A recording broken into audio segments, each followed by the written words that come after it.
ಈ ಪ್ಯಾಕು ಕರೆದ್ರೆ ಸಾಕು, ಎಷ್ಟೇ ಬ್ಯುಸಿ ಇರಲಿ, ಟ್ರಾಫಿಕಲ್ಲಿ ಬ್ಯುಸಿ ಇರಲಿ, ಯಾವುದೇ ದೊಡ್ಡ ಕಾರ್ಯಕ್ರಮದಿರಲಿ, ಎಲ್ಲ ಬಿಟ್ಟು ನನ್ನ ಹತ್ರ ಬಂದು ಮಾತಾಡ್ಸ್ಕೊಂಡು ಹೋಗ್ತಾರೆ. ಈಗ ನೋಡಿರಲ್ಲ, ರಾಜ ಹುಲಿಯವರು ಬಂದರು. ಈಗ ಯಾರು ಬರ್ತಾರೆ? ಮತ್ತಿನ್ಯಾರು? ಹೌದು, ಹುಲಿಯ ರಾಮಯ್ಯವರು. Congratulation sir, congratulations. ಯಾಕಪ್ಪ? ಅಲ್ಲ ಸರ್, ಇಡೀ ನಮ್ಮ ಭಾರತದಲ್ಲಿ ಅತ್ಯಂತ ಹಿರಿಯ CM ನೀವೆಂತಲ್ವಾ ಸರ್? ನಾನು ಭಾರತದಲ್ಲಿ ಅತ್ಯಂತ ಸೀನಿಯರ್ ಮೋಸ್ಟ್ ಮುಖ್ಯಮಂತ್ರಿ ಆಗಿರ್ಬೋದು, ಆದರೆ ನಾನು ಹಂಗೆ ಕಾಣಲ್ಲ. ರಿಯಲಿ? ಇನ್ನು ನಾನು ನೋಡಿದವರು 65 ಅಂತಾರೆ, ಆದ್ರೆ ನಾನು 80. ಇದು ಯಾರಿಗಾದ್ರೂ ಗೊತ್ತಾ? 80+. ಪಾಪ ರಾಜ ಹುಲಿ ಅವ್ರಿಗೆ 70 ವರ್ಷಕ್ಕೆ ಕಳಿಸ್ಬಿಟ್ರು. ಅದೇ ನಮ್ಮ ಕೈ ಪಕ್ಷದಲ್ಲಿ ನಮ್ಮ ಸೀನಿಯರ್ ಮೋಸ್ಟ್ ಕಲಬುರ್ಗಿ ಅವರು ಇವತ್ತು ರಾಷ್ಟ್ರಾಧ್ಯಕ್ಷರಾಗಿಲ್ವಾ? ನಾನು CM ಆಗಿಲ್ವಾ? ನಮ್ಮಲ್ಲಿ ವ್ಯಕ್ತಿಗಳಿಗೆ ಸಾಂವಿಧಾನಿಕವಾಗಿ ಹುದ್ದೆ ಕೊಡ್ತಾರೆ, ವಯಸ್ಸು ನೋಡೋದಿಲ್ಲ. ಶಬಾಷ್. ಅಲ್ಲ ಸರ್, ಏನು ಅವಾಗದಿಂದ 60 ಅಂತ ಪ್ರೆಸ್ ಮಾಡಿ ಹೇಳ್ತಿದ್ದೀರಾ? ಯಾಕೆ ನಿಮ್ಗೂ 80+ ಆಯ್ತು ಅಂತೇಳಿ ಮನೆ ಕಳಿಸ್ತಾರಂತ ಭಯನಾ?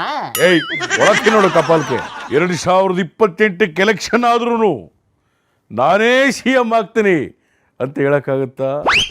ಹೈಕಮಾಂಡ್ ಇಷ್ಟಪಟ್ರೆ ನಾನು ಆಗ್ಬೋದು, ಕನಕಪುರದ ಬಂಡೆಯವರು ಆಗ್ಬೋದು, ಸಾಮಾನ್ಯ ಕಾರ್ಯಕರ್ತರು ಆಗ್ಬೋದು. ಅಲ್ಲ ಸರ್, ಮೊನ್ನೆ ರಾಜ ಹುಲಿಯವ್ರದ್ದು ದೊಡ್ಡದಾಗಿ ಫಂಕ್ಷನ್ ಮಾಡಿದ್ರಲ್ವಾ, ನೀವು ನೋಡಿದ್ರಾ?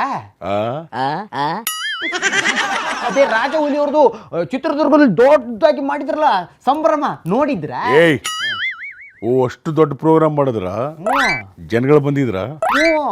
ಮಠಾಧೀಶರುಗಳು ಬಂದಿದ್ರ? ಎಲ್ಲ ಬಂದಿದ್ರು. ರಾಜಕೀಯ ನಾಯಕರೆಲ್ಲ ಅವ್ರ ಪಕ್ಷದವ್ರು ಸೇರಿದ್ರ? ಇದು ಯಾಕೆ ಮಾಡಿದಾರೆ ಗೊತ್ತಾ? ಯಾಕೆ ಮಾಡಿದ್ರು ಅಂದ್ರೆ ಪಕ್ಷದಲ್ಲಿ ಒಗ್ಗಟ್ಟಿಲ್ಲ. ಆಮೇಲೆ ಅವರ ಮಗ ಅಧ್ಯಕ್ಷರಾಗಿರೋದು ಯಾರು ಸಹಿಸ್ಕೊಳಕ್ ಆಗ್ತಿಲ್ಲ. ಅಲ್ಲಿ ಸೀನಿಯರ್ ಮೋಸ್ಟ್ಗಳು ನಮ್ಮನ್ನು ಬಿಟ್ಟು ಇವ್ರ ಮಗನಿಗೆ ಅಧ್ಯಕ್ಷ ಸ್ಥಾನ ಕೊಟ್ರಲ್ಲ, ಇದನ್ನ ಹೇಗಾದ್ರೂ ಮಾಡಿ ಹೋಗ್ಲಾಡಿಸ್ಬೇಕು, ಮುಂದೆ ಅಧ್ಯಕ್ಷನ ಚೇಂಜ್ ಮಾಡಬೇಕು.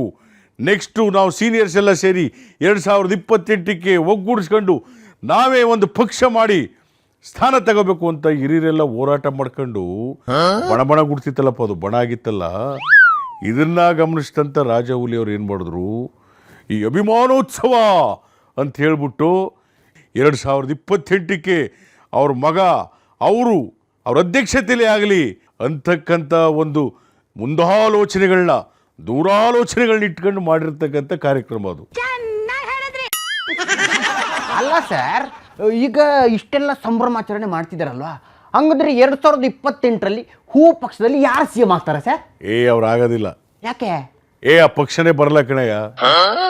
ಮತ್ತೆ ನಮ್ಮ ರಾಜ್ಯದಲ್ಲಿ 2028 ನಮ್ಮ ಗ್ಯಾರಂಟಿ ಯೋಜನೆಗಳನ್ನ ನೋಡಿರ್ತಕ್ಕಂಥ ಜನ ಮತ್ತೆ ನಮ್ಮ ಗ್ಯಾರಂಟಿಗೆ ವೋಟ್ ಹಾಕ್ತಾರೆ. Slip disc. ಈ ಉಪಚುನಾವಣೆ ನೋಡ್ಲಿಲ್ವೇನಪ್ಪ? ಅದರಲ್ಲಿ ಪಕ್ಷ ಬಂತ? ಇಲ್ಲ.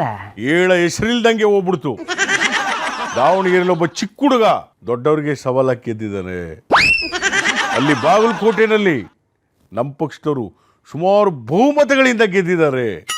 ಹಾಗಾದ್ರೆ ಇವ್ರ ಪಕ್ಷ ಬರುತ್ತೆ ಅಂದಿದ್ರೆ ಒಂದು 10 ಓಟ್ 20 ಓಟಲ್ಲಿ ಮಿಸ್ ಆಗ್ಬೇಕಾಯ್ತಲ್ವಾ? ಸಾವಿರಾರು ಓಟ್ಗಳಿಂದ ಇದ್ದಾರೆ. ಆದ್ರಿಂದ 2028ಕ್ಕೆ ಪಕ್ಷ ಬರುತ್ತೆ ಅನ್ನೋದು ಮರೀಚಿಕೆ. ಆದ್ರೆ 2028ಕ್ಕೆ ಬರೋದೇ ನಮ್ಮ ಗ್ಯಾರಂಟಿ ಕೈ ಪಕ್ಷ. ಅವತ್ತಿಗೆ ಮುಖ್ಯಮಂತ್ರಿ ಆಗೋದು ನಾನೇ. ಹೈಕಮಾಂಡ್ ಹೇಳಿದ್ರೆ ಇನ್ನೊಂದು ಕೇಳಿಸ್ಕೊಳ್ಳಯ್ಯ, ನಮ್ಮ ಪಕ್ಷದಲ್ಲಿ ಕೈ ಪಕ್ಷದಲ್ಲಿ ನಾವು ಮನಸ್ಸು ಮಾಡಿದ್ರೆ ಆದ್ರೆ ಗೋಲಿ ಆಡೋ ಹುಡುಗರು, ಚಿಂಡಿ ದಾಂಡಾಡೋ ಹುಡುಗರು, ಸುಮ್ಮನೆ ಆಡೋ ಹೈಕೊಳ್ಳುವೆ ನಾವು MLA ಮಾಡ್ಬಿಡ್ತೀವಿ. ಹೆಂಗ್ ಸರ್? ದಾವಣಗೆರೆ ಬೆಣ್ಣೆ ದೋಸೆ ತಿನ್ನು. ಗೊತ್ತಾಯ್ತದ ನಿನಗೆ? ಗೊತ್ತಾಯ್ತಾ? ಗೊತ್ತಾಯ್ತು. ಇನ್ನೊಂದು ಸ್ವಲ್ಪ ಬೆಣ್ಣೆ ಹಾಕ. ಅಲ್ಲ ಸರ್, ಆದ್ರೂ ಇಷ್ಟೆಲ್ಲ ದೇಶದಲ್ಲಿ ಚುನಾವಣೆ ಆಯ್ತು ಪಂಚರಾಜ್ಯಗಳಲ್ಲಿ, ತಮ್ಮ ಪಕ್ಷಕ್ಕೆ ಯಾಕೋ ತುಂಬ ಮುಖಭಂಗ ಆದಂಗಿತ್ತಲ್ವಾ?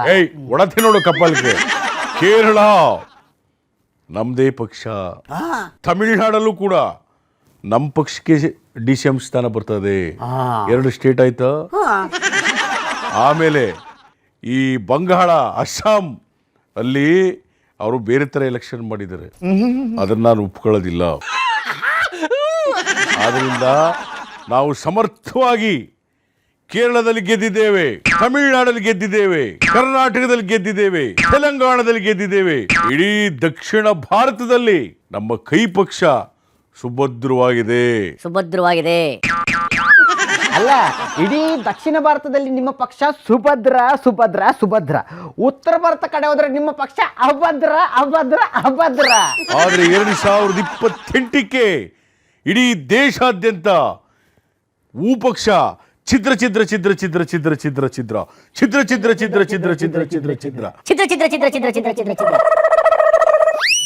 ಏನ್ ಗೊತ್ತಲ್ಲಪ್ಪ, ಇವ್ರು ಏನ್ ಮಾಡ್ತಾರೆ ಪಕ್ಷದವರು, ಈ ED ಬಿಡೋದು, ಮತ್ತೆ CBI ಬಿಡೋದು, ಆಮೇಲೆ ಇನ್ಕಮ್ ಟ್ಯಾಕ್ಸ್ ಬಿಡೋದು, ಅವ್ರನ್ನ ಎದುರಿಸೋದು, ಈಗ ಮಾಡಿ ಏನು ಮಾಡ್ಬಿಡ್ತವ್ರೆ, ದೊಡ್ಡ ಕುಳಗಳನ್ನೆಲ್ಲ ಅವ್ರ ಪಕ್ಷಕ್ಕೆ ಹಾಕತ್ತವ್ರೆ.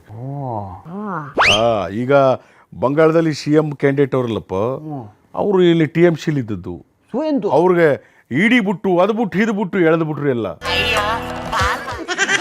ಇವರು ಈ ಥರ ಮಾಡಿ ಗೆಲ್ತವ್ರೆ ಹೊರತು ನಮ್ಮ ಥರ ಗ್ಯಾರಂಟಿ ಕೊಟ್ಟು ಗೆಲ್ತಿಲ್ಲ. ಅಲ್ಲ, ಈಗ ಗ್ಯಾರಂಟಿಗೆ ದುಡ್ಡು ಸಿಗ್ತಾ ಇದೆಯಾ?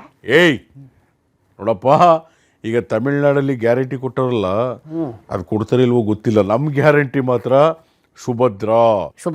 ಶಬಾಷ್. ಆದ್ರೂ ಸರ್, ನಮ್ಮ ಬಂಡವ್ರಿಗೆ ಒಂದ್ಸಲ CM ಸೀಟ್ ಬಿಟ್ಕೊಡಿ ಅಲ್ವಾ ಸರ್? ಬಿಟ್ಕೊಡ್ತೀನಪ್ಪ.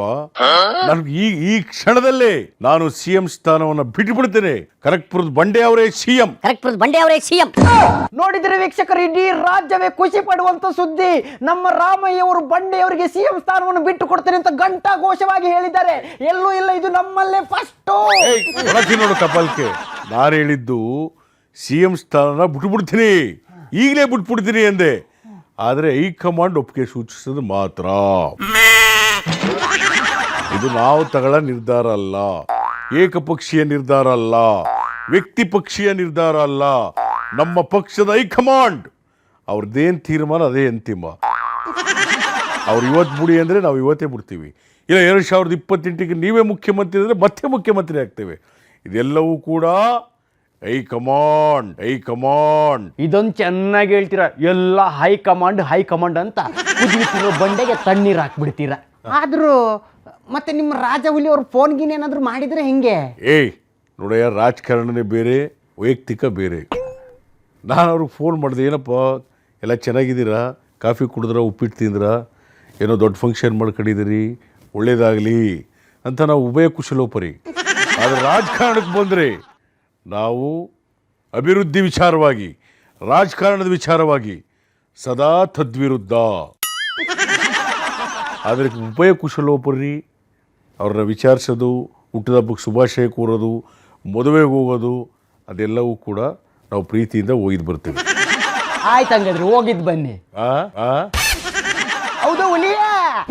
ಸ್ವಲ್ಪ ತಮಿಳ್ನಾಡಲ್ಲಿ ಸ್ವಲ್ಪ ಬಿಕ್ಕಟ್ಟಾಗ್ಬಿಟ್ಟದೆ. ನಮ್ಮ ಪಕ್ಷಕ್ಕೆ ಸ್ಥಾನಮಾನ ಕೊಡಬೇಕು, ಆಮೇಲೆ ಇನ್ನೂ ಸ್ವಲ್ಪ ಎಲ್ಲ ಕೆಲಸಗಳಿದೆ. ಅದ್ರ ಏನಪ್ಪ ಅಂತ ನೋಡ್ತೀವಿ. ಅವರು ತಮಿಳ್ನಾಡಿಂದ ನಮ್ಮ ರೆಸಾರ್ಟಿಗೆ ಬರ್ತಾರೋ, ನಮ್ಮಿಂದ ಅಲ್ಲಿಗೆ ಹೋಗ್ತಾರೋ. ಒಟ್ಟಿನಲ್ಲಿ ಈಗ ತಮಿಳ್ನಾಡಲ್ಲೂ ಕೂಡ ನಮ್ಮ ಪಕ್ಷ ಬಂದಿದೆ ಅಂದರೆ 2 ರಾಜ್ಯಗಳಲ್ಲಿ ನಮ್ಮ ಕೈ ಪಕ್ಷ ವಿಜಯವನ್ನು ಸಾಧಿಸಿದೆ. ನೆಕ್ಸ್ಟ್ 2028ಗೂ ನಮ್ಮ ಪಕ್ಷವೇ ಬರೆದಿಟ್ಗ. 2028ಕ್ಕೆ ಯಾರಾದ್ರೂ ಬರಲಿ, ನಮ್ಗೇನು ಅಲ್ವಾ? ವೀಕ್ಷಕರೇ, ಇಷ್ಟು ಮಾಡಿದ್ದು ತಮಾಷೆಗೆ, ಯಾರು ಹಾರ್ಟಿಗೆ ತಗೋಬೇಡಿ ಅಂತ ಹೇಳ್ತಾ ಮತ್ತೆ ಸಿಗ್ತೀನಿ. Tata, bye bye. Thank you.